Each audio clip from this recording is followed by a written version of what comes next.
WVW Broadcast Network is pleased to present The Chris Gobbets Show. Chris is a national security consultant, speaker, and conservative commentator. As the lead undercover researcher in one of the most successful post-9/11 undercover operations in the United States, Gobbets posed as a Muslim convert and gained access to Muslim Brotherhood and Hamas-backed organization leadership meetings. While undercover, he preserved more than 12,000 pages of evidence and 300 hours of covert audio and video recordings from the Council on American Islamic Relations headquarters. This undercover operation is the feature of Muslim Mafia, a book authored by investigative journalists Paul Sperry and Dave Gobbets. Chris's father, Gobbets, has been featured on numerous global media networks, national television shows, and radio programs, including The Sean Hannity Show, Tipping Point with Liz Wheeler, The Savage Nation, Breitbart News Daily, and Louder with Crowder. And now, here is your host, Chris Gobbets.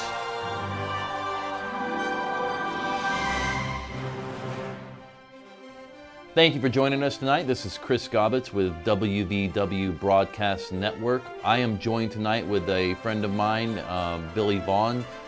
Billy, thank you so much for coming on the show tonight. So we are going to talk about Eddie Gallagher and what the latest update with that. And so, Billy, for the people that are watching that have not been keeping up with this case or are just aware of it on the surface, give us a little bit of background on Eddie Gallagher and what's been going on with this story. Good evening, Chris, and thank you very much for having me on your show tonight. Yeah, Eddie Gallagher, Chief Eddie Gallagher, is a friend of our son's, late Aaron Vaughn. Wow, I've never said that before, but he was one of Aaron's best friends. Eddie has been, he's just had a terrible injustice done to him and being charged with the death of an ISIS fighter in Iraq and some other trumped-up charges. And there's been an outcry from a few congressmen, and that's sad to say. 18 Republican congressmen, I believe, have petitioned President Trump, and with the outcry, finally got Eddie moved to a prison that was more suitable of somebody being charged. Where Eddie was in Miramar was like being in, if you could think in the old times, it was like being in a dungeon, and he was in there with men who were in prison for a lot of other things, terrible crimes, pedophiles, and all kinds of things like this, and Eddie was just being, Eddie hasn't been convicted of anything. He's just been charged. He hasn't even come to trial yet. And the story behind Eddie Gallagher, and I don't know how much we'll talk about that, but the story behind Eddie is what you need to picture here is what they're doing to Eddie is what they're doing to citizens of the United States in a different way. And I'll try to tie this together real quickly with the way that Roger Stone was arrested in Fort Lauderdale, Florida. Yeah. By the FBI. The SWAT team coming in for a man, an old man and an old lady who would have come downtown, talk to them anytime they wanted to, they asked him to. Right. Came in and treated him like he is the worst of the worst. In fact, this was I am told by an inside source that this was the anti-terrorism FBI group in Fort Lauderdale that arrested Roger Stone. And I'm told, I can't verify this, I am also told that this was not Florida FBI, that these FBI that came to Roger Stone's house that morning were from Washington, D.C. And the message here for Roger Stone, the message for every American citizen, just like to Eddie Gallagher, when they came to his house, knowing that he wasn't home, by the way, knowing that Eddie wasn't there, came with 24 or 25 NCIS special agents to his home, knowing that his sons were in the house, and arresting his sons, leading them out of the house at gunpoint, blocking off the street, and leading them out at gunpoint in their underwear. The message here again, folks, is not for Eddie Gallagher. And the message is not for Roger Stone. This is what Americans need to wake up and see. The message is for you. Yep. The message is for other Navy SEALs, for other military members. Sit down and shut up. We're going to do this the way we want to. Sit down and shut up unless you want to be just like these men and these men's families were treated. And now Eddie, under the direction of President Trump, has been transferred to, quote, a better facility. But now the man out there in charge in Naval Special Warfare, Admiral Blumenthal, who's never had Eddie's back, who is, by the way, a product of the Marxist involved in our military today. That's who you can see. When you look at Admiral Blumenthal, you can put almost, and not all because I know a few, but you can put almost any name after that admiral, and that's what you get today if they're currently serving in the United States Navy. Mm-hmm. Let's say Admiral McCraven. Let's say Admiral Harward. Put those men there, and those men are actually enemies of the state, the way that McCraven has come out against Trump. And now Blumenthal showing Trump and not punishing Eddie and showing Trump at the same time, I won't do what you'll say. He made it worse for Eddie.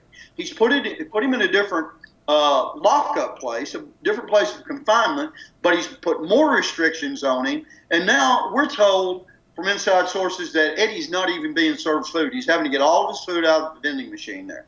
Is this any way for American military officers to treat American military enlisted officers?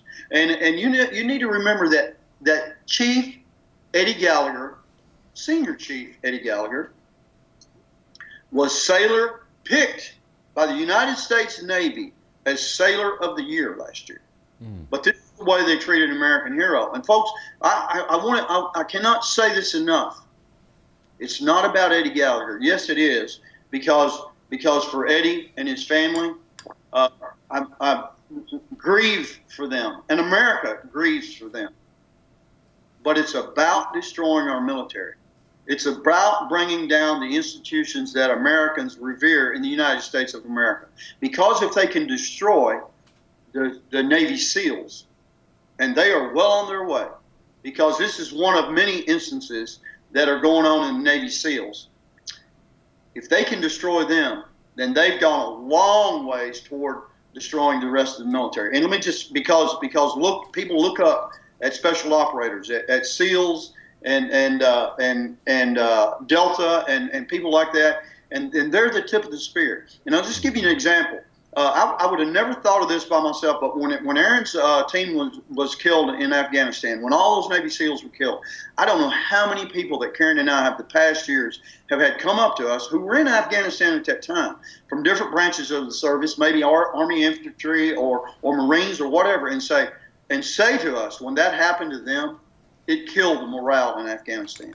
When that happened to them, we couldn't believe it. These were the guys who always came to save us. These were the guys who were invincible. And when that happened to them, and by the way, I was told by a very inside source less than a year ago that even the morale at DevGru right now is still very low because of what happened to Extortion 17 and then the following cover-up by DevGru, by the United States Navy, by Admiral William McCraven, and by the United States government after it happened. That morale at DevGru is still very low. And that's very, very sad because that is the tip of the spear in the United States Armed Forces today. Yes, Chris. Well, now, Billy, you bring up something that I just want your opinion on because of everything that you've gone through since Extortion 17. What do you think about President Trump calling to pull troops out of Afghanistan? What's your thoughts on what you're seeing and what you have witnessed with our military in the last few years? Okay, so let's look at President Trump's call to pull troops out of Afghanistan. We had 3 killed yesterday. We had 3 Americans killed at Bagram Air Base there, and 3 more wounded. And why? American citizens need to ask the question, why are we still in Afghanistan? What is there for us? Why are we still losing American soldiers to an enemy that people like William McCraven, CENTCOM commander, current CENTCOM commander, General Joseph Votel, right over here at Tampa, that they still will not identify? The enemy that they would still refuse to identify. Why are we losing these men to that enemy? Why are we still there fighting in the same manner under the same generals and admirals who lost this war still in command there today. President Trump, I think he's a great president. I think he's the best president we've had in our lifetime. But he's not getting the right information. And he can't get the right information surrounded by people that he's surrounded with, like General John Kelly and General Mattis, who, like I said, who were involved in this war against a primitive enemy, lost it under the command of President Barack Obama. And this is, let me tell you something, Chris. And if you want to butt in here, just tell me, because this will be a little bit lengthy. But I know you've heard my and Karen's story. You've heard my opinion on why Aaron was killed in Afghanistan because of our failure to identify the enemy, to identify the Islamic enemy, to a failure to identify Islam for what it really is, and how dangerous it is to our American military, and how dangerous it is to the American Republic, and how dangerous it is to the world. But I've had word very hesitantly, but I've almost had a revelation. It's almost come to me that Islam could not be successful in our military and in the United States of America were it not for Marxism allowing to do so. I'm so glad you said that, Billy. We need to have this conversation more often. That is the problem. If Marxism were defeated, Islam would dry up on the vine.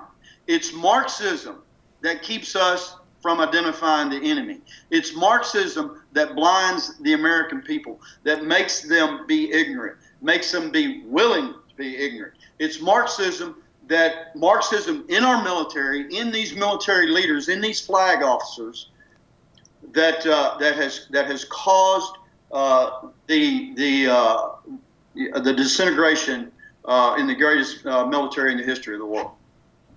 No, and I'm so glad that you brought that up, Billy, because it's something that, we in this country, you and I know this. I know your journey is very different than mine, but we've come to the same conclusions in many regards. We have two movements in this country, this hard left Marxist socialist movement, where we've got Bernie Sanders right now, one of the lead people running for president, running on a Marxist ticket.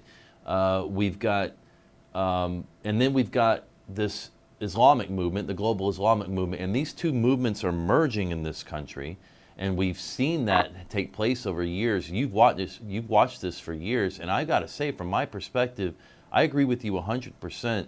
If we are to educate ourselves about Marxism, if we actually defeat that movement here in this country, then the jihadi movement has come in right behind the Marxist movement. Without them, they have very limited, if any, success in this country. And, we're talking about Afghanistan, and my question would be, and I really want your perspective on this, what does victory look like in Afghanistan for us right now? I mean, what would victory look like? What is the end game there? Are we hoping that the Afghanis are going to want a Judeo-Christian style constitutional republic? I mean, what have you in this journey learned what victory looks like in Afghanistan? Early on, after 2001, I would say that we had victory in Afghanistan.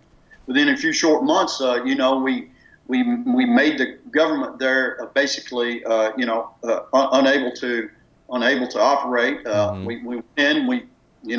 We kicked butt there in Afghanistan, but then we decided that we had another agenda over there, and I think, listen, when I said a while ago that American people need to ask why we're in Afghanistan, I mean, you need to look at some facts, Americans, and look and see what's going on in Afghanistan. And by the way, remember President Obama said these words, I am very comfortable with the word victory when we talk about Afghanistan. President Trump, on the other hand, said we're going to get out of Afghanistan, but I think President Trump has been convinced, he was convinced, obviously, for some reason, that we needed to remain there. And as I said, it looks to me like he's convinced by the same losers that we had there, for all those years before.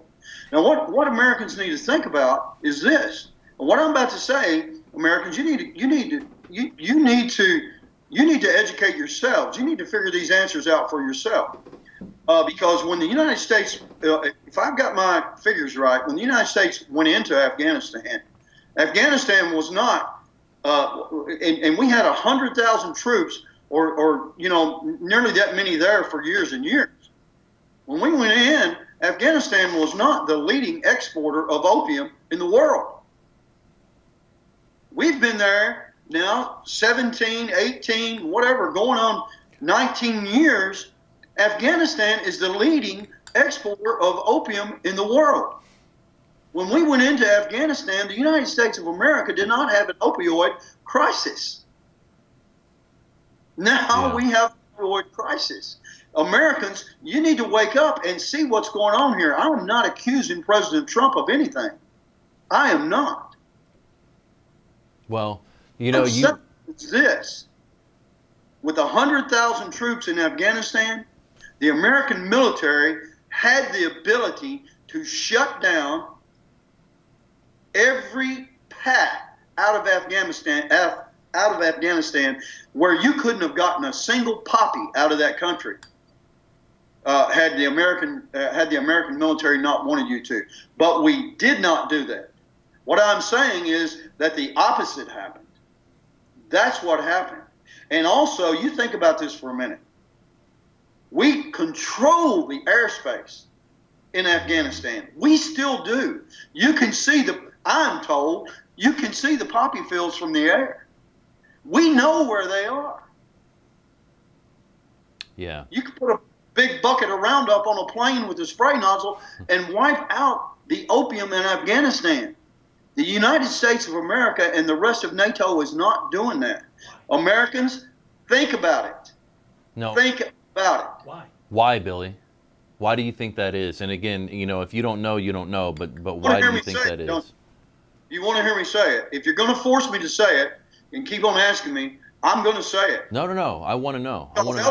Elements of some part of the United States is involved in, I believe, in the opium production, harvesting, manufacturing, the whole 9 yards of the opium the industry in the country of Afghanistan. I don't have any proof of that, but listen, you can't pee in my face and tell me it's raining. And something is going on there right now. I can see no other reason for the United States of America. We're not worried about victory in Afghanistan. We know we're not victory in Afghanistan. There's not going to be victory in Afghanistan unless you make Afghanistan a parking lot, unless you kill the Taliban, unless you wipe them out. We know there is no negotiation. We know that our government is not willing to do that. Yeah. But what we are willing to do, here's what we are willing to do in the United States as a government.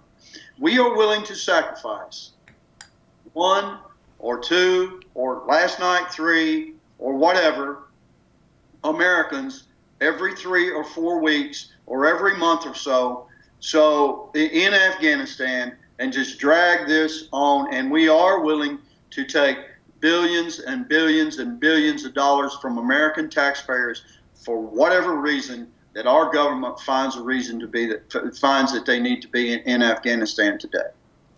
So not only that, and this is something that really, it makes my blood boil, is the simple fact of this. I have no problem, and you alluded on, I have no problem in absolutely obliterating the Taliban. They took a hard hit after 9/11, and rightfully so. And I only lament the fact that we didn't hit them harder and completely obliterate them. Here's the thing. There was a Pew poll that came out, I know you've seen this, Billy, in 2013, that 99% of Afghanis want to live under Sharia law. What is the Taliban pushing and promoting? The implementation of Sharia law. So even if we completely destroy the Taliban, there will be another group that rises up right behind them with the absolute same end game, which is to implement Sharia law, because that's what the people want there. So to your point, what in the world are we doing continuing to be in Afghanistan for over 17 years when victory, there is no clear-cut path to victory? I don't even know what it looks like. But you bring up an interesting point that I don't think many Americans have even thought about. The fact that you've got the rise of the opium industry in Afghanistan, and you've got an opioid crisis right here in America right now. And I'm sure there's a lot more homework and research that needs to be done, but those are real questions that the American people deserve answers to. Let's back up to what you said about the Taliban. The Taliban wanting to live under Sharia law. They believe in Sharia and all this kind of stuff. And let me ask you this: what do we expect out of the Taliban? That's what we expect out of them. Right. They are Sharia compliant Islamists. I mean, but what you do not expect is you don't expect Sharia law out of the United States government or out of the United States State Department. But the Taliban could not implement Sharia law in Afghanistan. So the United States State Department did that for them by writing the Constitution under the direction of Muslim advisors here in the United States, writing the Constitution for Taliban, which calls for Sharia. So we have done in Afghanistan, in Iraq, in numerous places across, in Libya, in numerous places across the Middle East, what the jihadis what Osama bin Laden could never accomplish. We have done that for them with taxpayer dollars from the United States of America. I forgot what your question was there, Chris. No, that's right. And I just want to ask you this, Billy, from your perspective. You've been in this fight for several years now, and you have seen failed leadership, catastrophically failed leadership at the highest levels. What would you, if you could have a message for President Trump right now, what would your message be as it relates to Afghanistan, Syria, the generals and admirals that have been advising him on these issues? What would you say? Okay, so obviously I'm not a military expert. Sure. I see things from the outside. I'm not even, I'm not even one of the smartest guys, sharpest knives in the drawer. But I do think about things, and who have the real people been on the ground in Afghanistan and in the Middle East for 17, 18 years? Who have these people been? They have not been Admiral McRaven or Admiral Harwood, who wants to win the hearts and minds, or General McMaster's or General Votel or any of those people, General Kelly or Mattis. They have been the warfighters who have gone out night after night after night. The operators, I'm not talking about, and I don't have anything against, and I thank them for their service. I'm not talking about the men in the Army or the Navy or the Marines or the Air Force who sit in the talk centers or who do administration. I'm talking about the warfighters, the men who go out and they smell the stench of battle, and they've seen their buddies' blood run from their bodies, and they've had the bullets whiz by their head in the middle of the night, and they fought the enemy face to face and up close. Those men know the enemy. If President Trump really wanted to defeat this enemy, bring in the men that are on the ground. Bypass the people up there like Mattis, who has covered stuff up about Extortion 17, about McRaven, who by the way,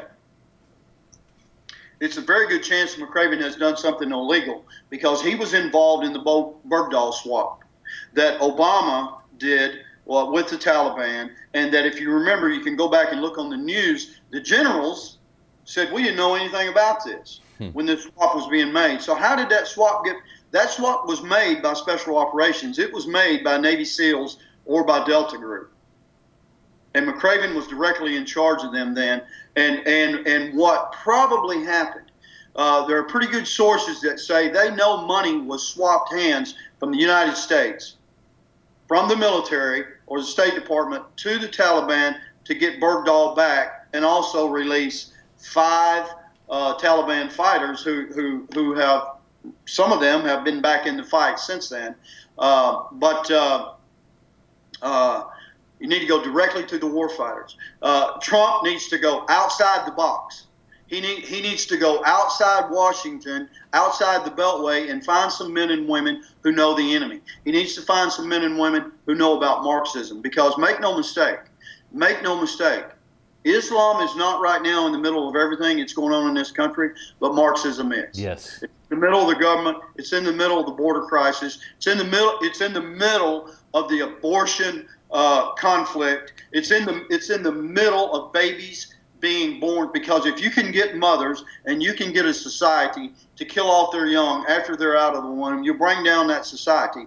And I believe Marxism has been in abortion since the beginning, because that's what Marxism does to a society. I don't think you see Islam slaughtering their own babies.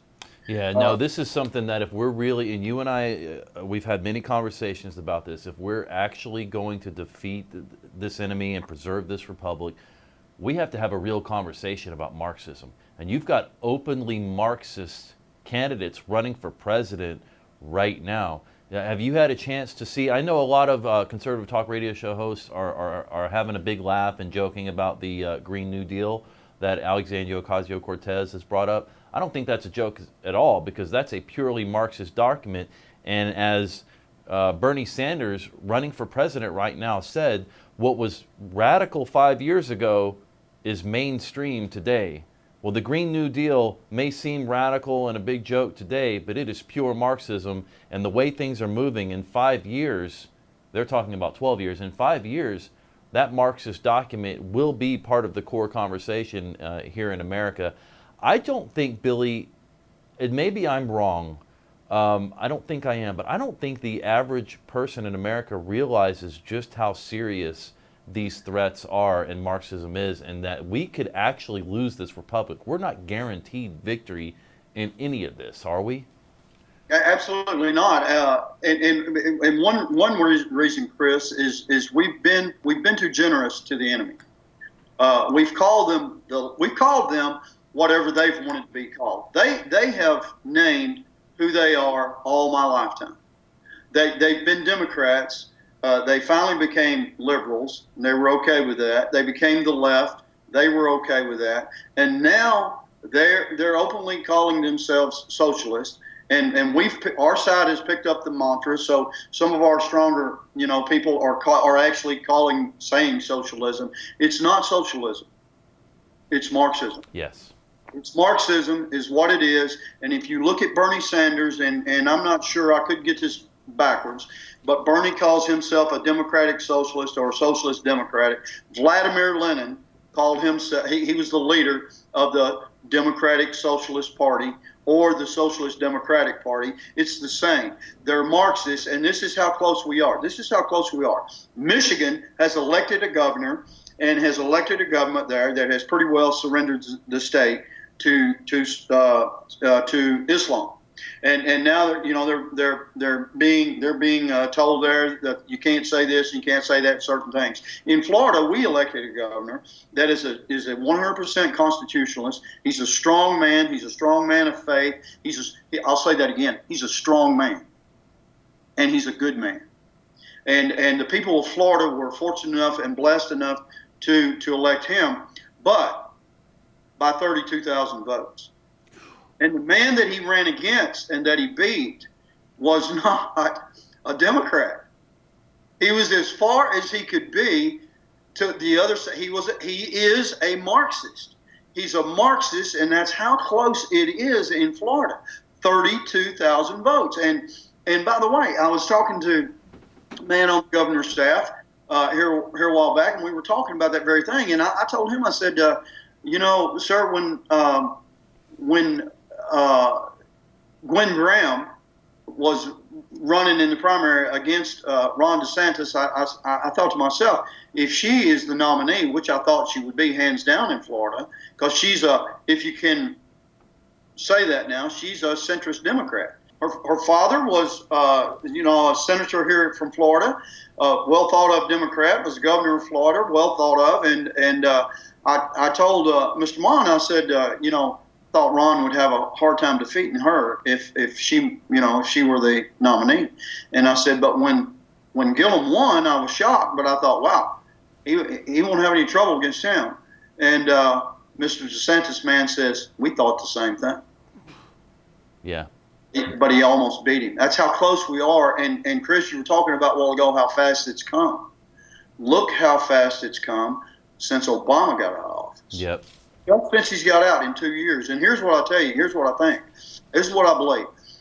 Karen and I were sitting talking, and we were talking about this. I don't believe that President Trump has caused what's going on in this country. But what I think President Trump has done, by the people electing President Trump, he has caused them to expose themselves. Yes. Because they've been silently winning for 40 or 50 years or longer. Moving forward, even when we had our person in power or they had theirs, their agenda has been rolling forward.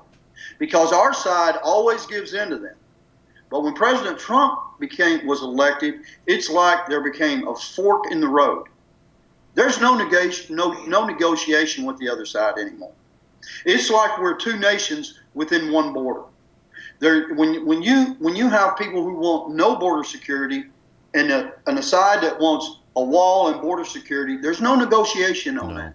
When you have people who are 100% pro-life and for protecting the life of the innocent, and the other side that is for killing the baby after it's born and after it's here in this world, there's no negotiation on that.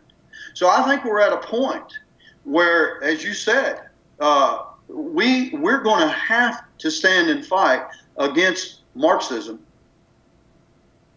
and people are going to have to realize that it is Marxism. Yeah. It's not socialism. It's not liberalism. It's not the left. And I'm not telling you that everybody that votes Democrat or everybody that believes in the New Green Deal is a Marxist.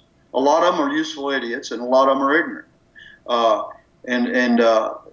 But it doesn't make any difference.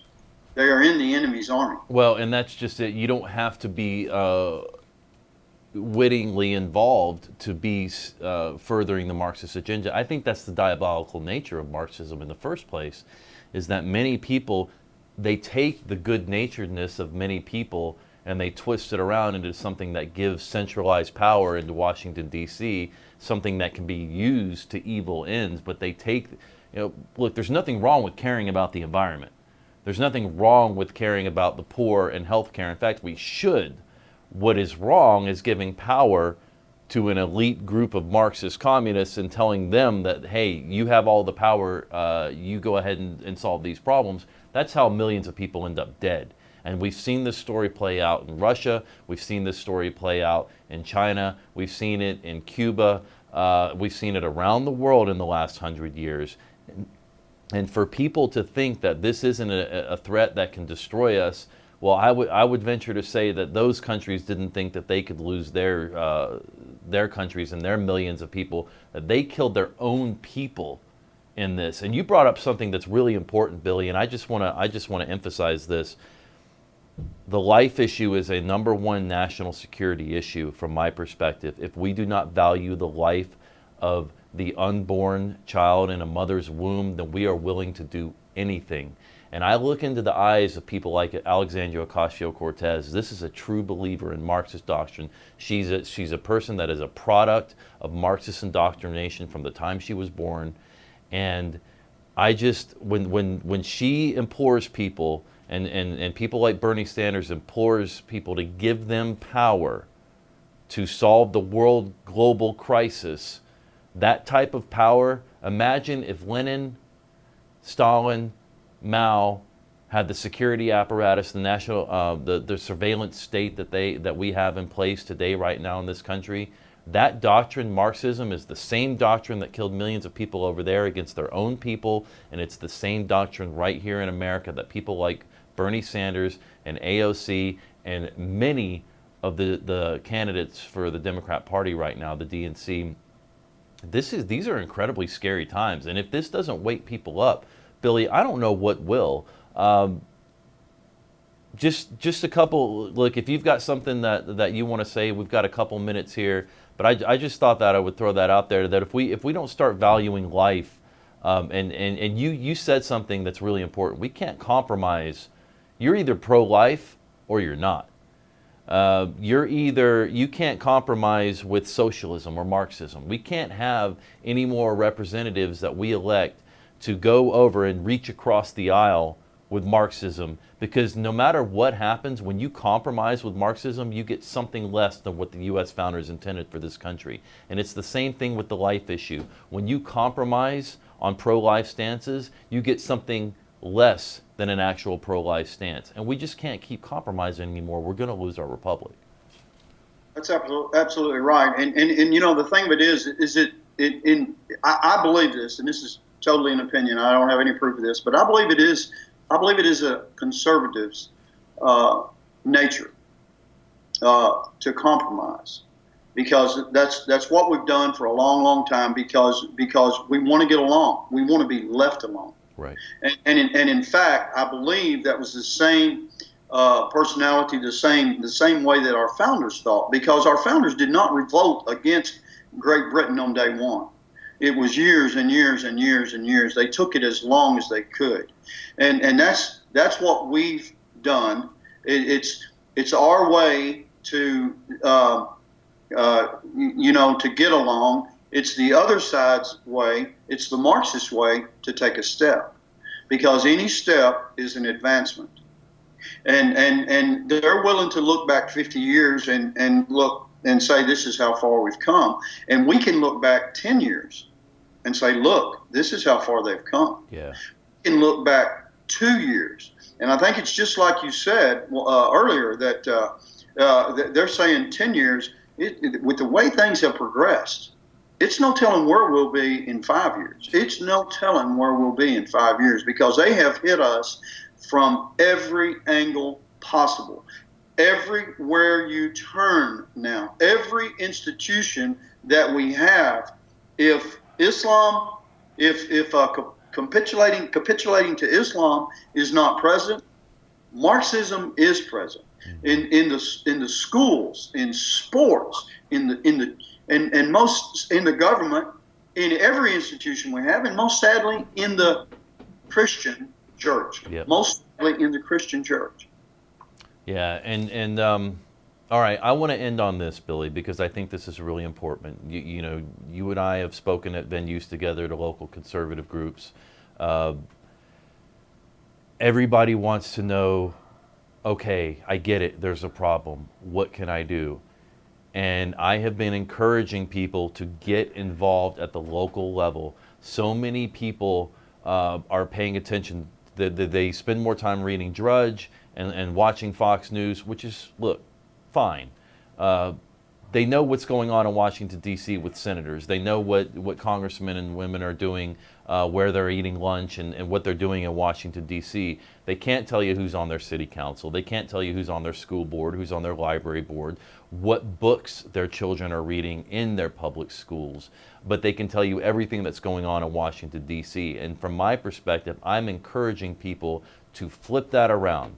You've got to know what's going on at the local level, and you've got to get involved, because, like you said, this is moving so fast, and President Trump won, and that is huge. That means that the American people spoke, and he actually won, and we've seen the reaction of the establishment on both sides of the aisle and the media. They are out to destroy him. If they're willing to do that to President Trump, they're certainly willing to do it to us. And so my encouragement is, get involved.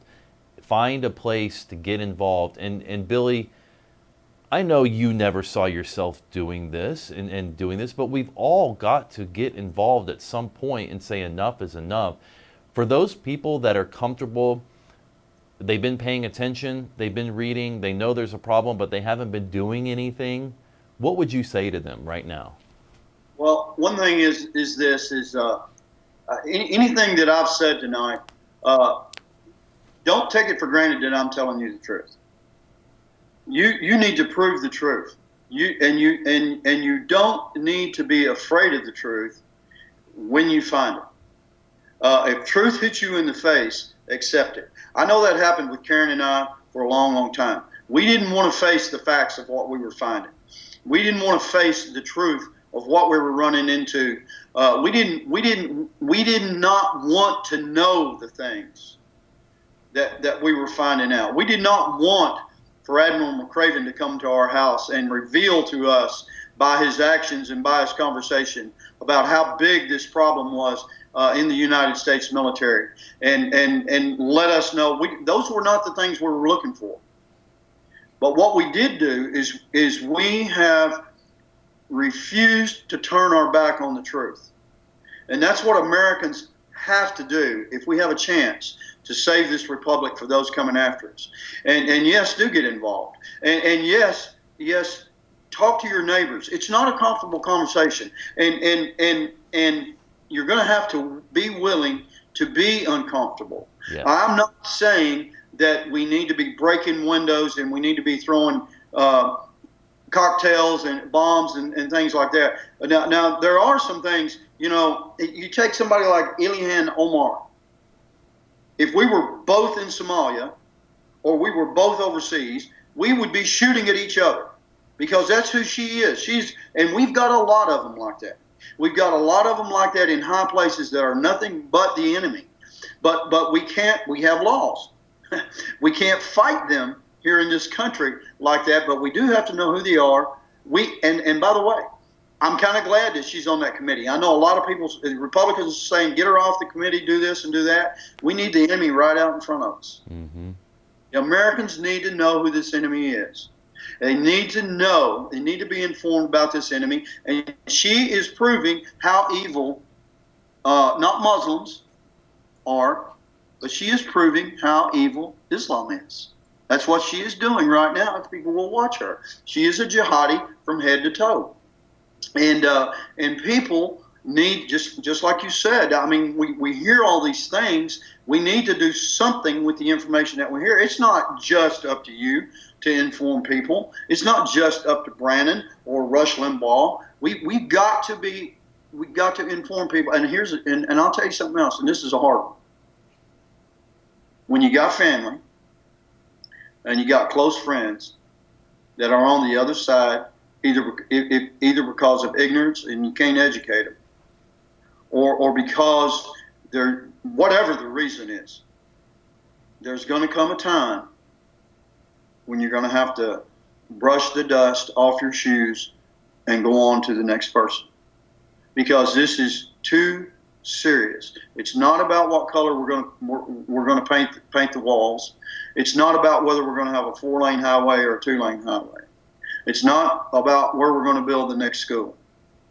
It's about saving the republic.